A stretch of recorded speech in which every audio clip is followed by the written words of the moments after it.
How many times have you tried to eat healthier, start a new diet, and you've ended up failing? Probably more than a few. And it would normally look like this. Monday, all good. You've got your meals prepped, you've got your lunch and your dinners cooked, you go to the gym. Tuesday, pretty much the same. But generally by Wednesday, Thursday, life seems to get a little bit more chaotic. Maybe you skip the gym, you eat a little bit of food out that night. By the time the weekend happens, everything's all turned to shit.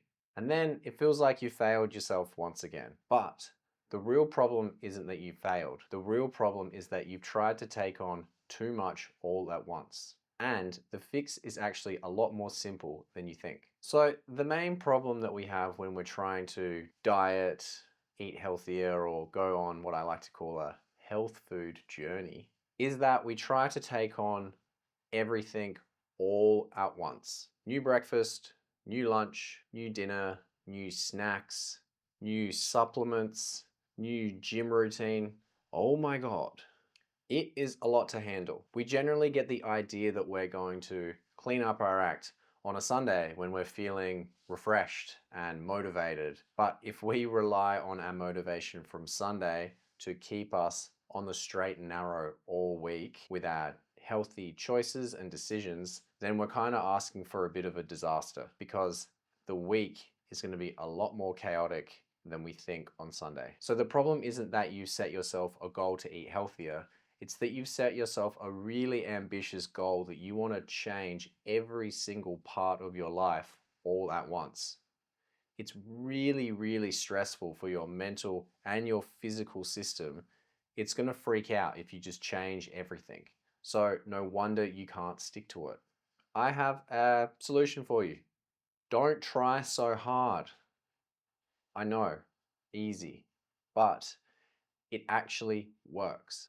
We're going to start microdosing your healthier lifestyle. Instead of giving it to you all at once and overwhelming your system, we're going to focus on just one meal a day.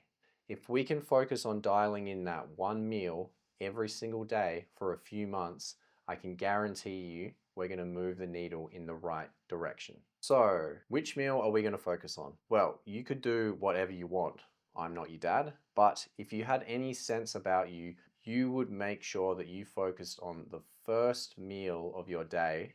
So we're going to start with breakfast. Most people's breakfast is either nothing, which we're going to talk about in a bit, or a poor excuse for a meal. When I first meet a lot of my clients, I ask them a bit about their diet, and generally the breakfasts are pretty lame. Most commonly, we've got toast, cereal, granola, sometimes even just an iced coffee. And I get it, I've totally been there. No one really tells us what we should or shouldn't be eating for breakfast. And a lot of us as adults are just eating what we were fed as kids. No wonder we're hungry by 11 a.m. or looking for snacks in the afternoon. So if you're currently skipping breakfast, time restricted feeding, intermittent fasting, whatever they call it, and you're not eating your first meal until lunch, 1, 2 o'clock, and you're trying to put muscle on your frame, then I would strongly reconsider why on earth you are doing that.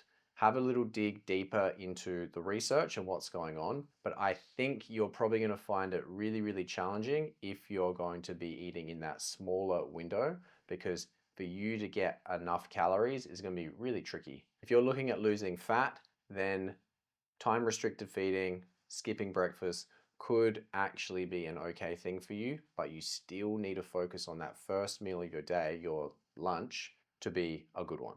So we're going to build this first meal around a few different things. And the first most important thing about this meal is it's going to hopefully contain 25 to 30 grams of protein in it.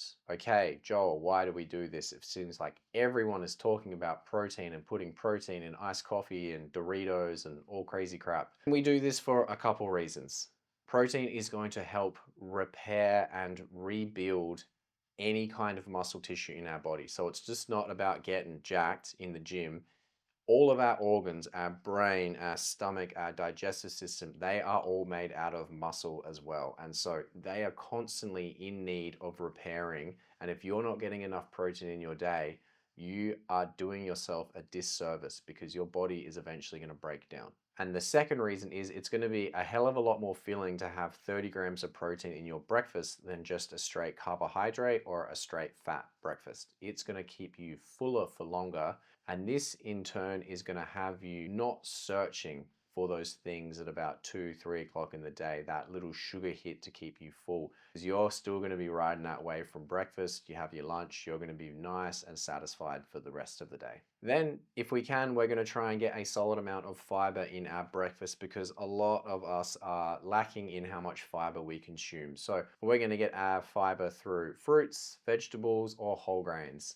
Fiber is also another really great way of keeping us full, but it is the stuff that feeds all our good bacteria in our gut and keeps them happy, and it keeps us regular. So fiber is our friend. Try and get a decent amount of fiber into your breakfast. And then the third thing is we're going to try and keep enough carbohydrates or fats in our meal. We're going to bump the calories up enough to keep ourselves full because we want to eat and then we don't want to have to eat again for the next 4 or 5 hours until lunch.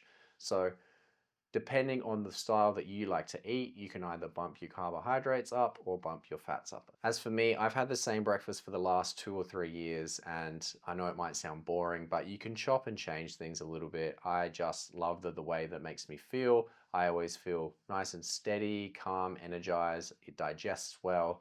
It ticks all the boxes, so I love it. All right, we'll just go pop out and I'll show you how to make it right now. So before I show you what I actually eat, I am going to just cover a few different versions of breakfast that people are eating that they think perhaps are high protein, but aren't really in the grand scheme of things. So number one, big popular one, avocado toast. Sorry, all you hipsters out there, avocado toast is not a high source of protein. It's not a good breakfast for you to be eating. It is mainly carbs. You don't get any protein from your avocado, unfortunately. But it is delicious, more of a snack. Another misconception is mushrooms. Mushrooms on toast.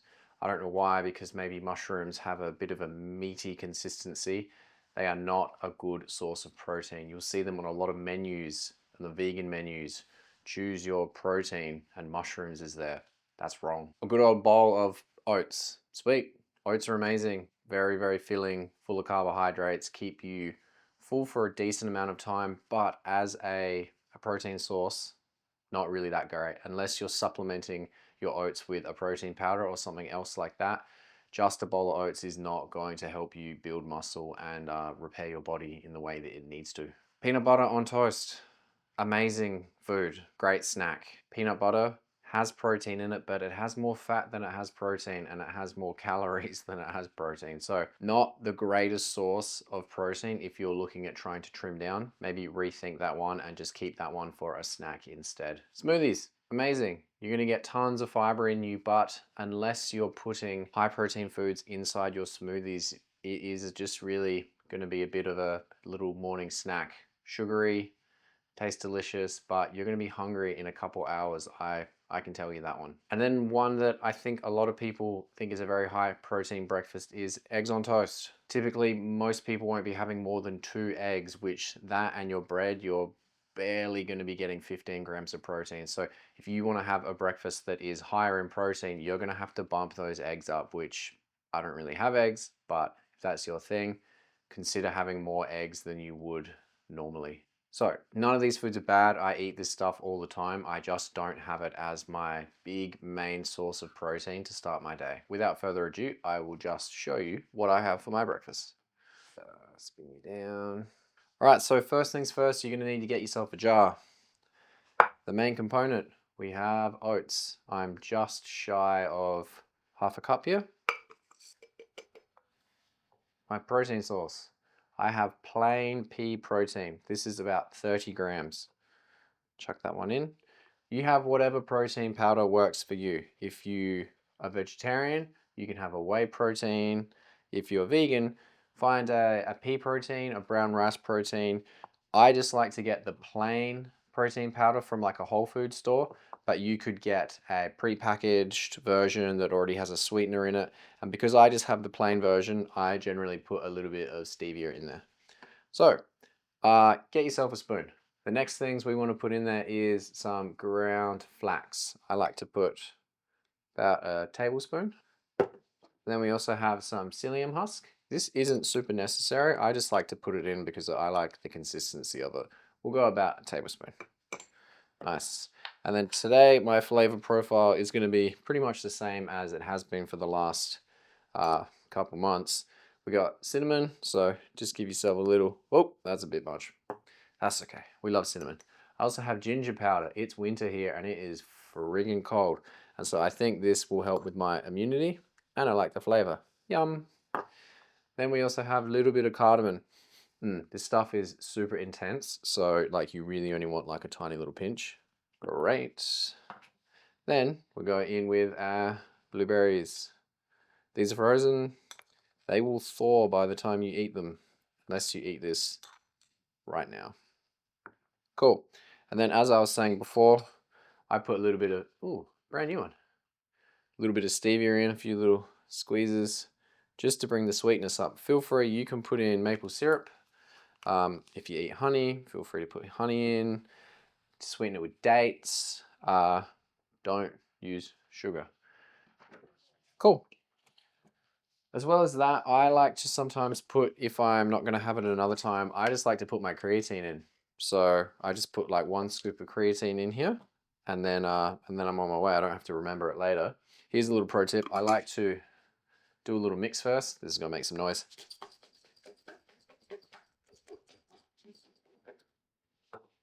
I like to do a little dry mix before I do my wet mix. So we're going to go, I don't know how much soy milk. Maybe we'll go 1 cup-ish. This is actually almond milk. We've got a little bit more than that. And then the rest of it, we're going to grab water. 1 second. Maybe a cup of water. Sweet. Free for all. Nice. And so you will figure out what sort of consistency you like. If you like it thicker, you add less liquid. If you like it more liquidy, you guessed it, you add more liquid. So it might seem like it's really runny to start off with, but when you leave this overnight, the oats will soak it up, the ground flax and the psyllium will soak it up, and then it will become a bit more like a pudding. And that's it. Pretty boring. But the good thing about this is you can pick and choose all the different things that you like. Always good to have a taste. Pretty good. Then you put your lid on and you check, see, oh no, that's bad. So if you can't shake it away, if you can't shake your problems away, you're gonna have to go back in with a spoon. Although I think that's pretty minimal. Sweet. So you can just leave this in the fridge. I like to just leave it out at the moment because it's freezing here. So it'll be fine for the morning. And you can make multiples of these. You make 2 or 3 in a day, and then you'll be ready to go. So we've gone into the future, and as you can see, we have a solid mass. Moment of truth. Beautiful. So if you want to add any other little bits and pieces that might make it look a little bit more appealing, tahini is good. A little bit of chocolate sprinkle. Oh my god! Look at that. It's a pure cafe meal. Look at that. That'd be 26 bucks at a biodynamic cafe. So now the fun part comes.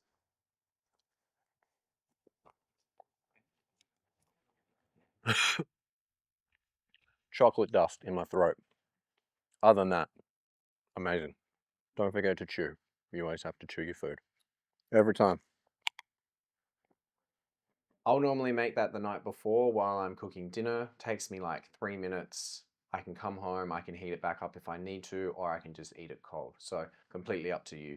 And I've just punched that into Chronometer and found that we've got, yeah, 40 grams of protein. It's pretty epic. It's under 500 calories, which is like solid. And here we also have 28% of my daily fiber. So I've already got most of my stuff in my first meal, which is pretty awesome. Goes without saying, putting this extra stuff in, that's going to bump your fat and your calories up. So be mindful of all the extras that you put in. But if eating the same thing for breakfast is insanely boring to you, I totally get it. That is cool. You can find a few different breakfast variations that are going to work for you.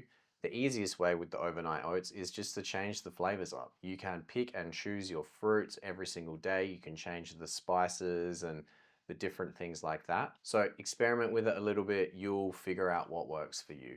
But personally, I think that having the same thing every day isn't a bug, that it's actually a feature. Humans can only really make a certain amount of decisions per day before their brain turns to absolute mush. Steve Jobs and Mark Zuckerberg have both been observed wearing basically the same clothes every single day. The less decisions they have to make per day, the more mental bandwidth they have to make the really important decisions.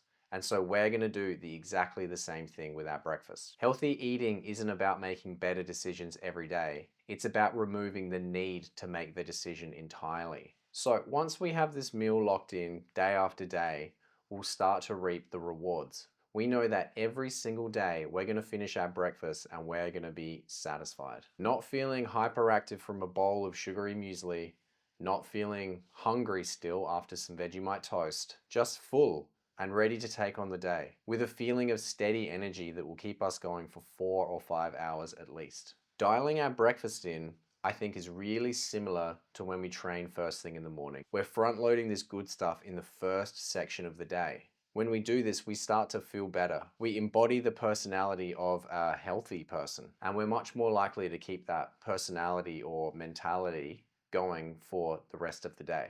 So once again, it doesn't need to be too complicated. We'll just dumb it down.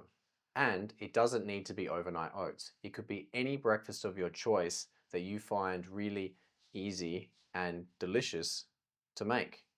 So find something that works for you and lock it in every single day.